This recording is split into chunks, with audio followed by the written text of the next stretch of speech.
Здравейте, колоезденето е много полезен спорт за помага докато човек кара колело и вдишва чист въздух, почти не се натоварва кръста, краката раздвижва кръвообращението в цялото тяло на краката. Дай съм с такава тениска от колоезденето, колелета, състезание с колелета и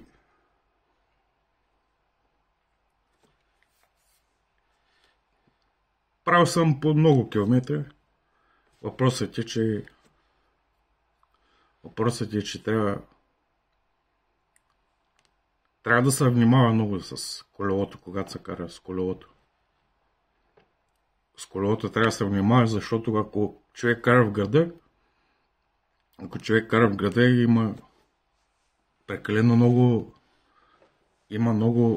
той има велоалеи, обаче има и светофари, има коли, има мотори, скутери, които такова. И е много важно да се внимава. Защото може да се застрелиш. Примерно аз съм карал с 25 км в час по Волф надолу, по един баира надолу. Обаче усетих, че въпреки, че се карах с 25 км в час, натисках спирачката, за да мога да... Защото усещам, че прекалено голямата скорост може да стане беля, може да стане беля. Затова много трябва да се внимава, когато се кара в града. Извън града е по-трудно. Аз съм ходил до Липник, Николово. Отидох и се върнах с колелото. Но е много опасно, защото пак има коли. Затова трябва много да се внимава. А в парка е най-добре. В парка е най-добре да се кара колело, защото там няма автомобили, много чист въздух от дървета идва много чист въздух и чистия въздух помага и с колелета правят обиколки и така са по-надобрите с чист въздух, който изчиства и се поти човек.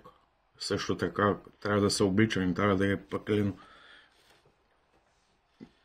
е прекалено разголен, дето се казва, през студените дни.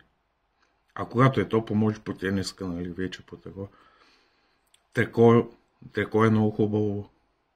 За колело аз имам, го използвам понякога. И предимно в парка трябва да се карат колелета. Вече има велоалеи, но трябва много да се внимават. И това е.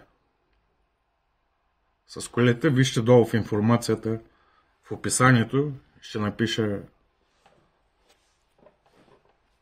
за колоезденето. И това е за сега. Чао и внимавайте как карате колелета.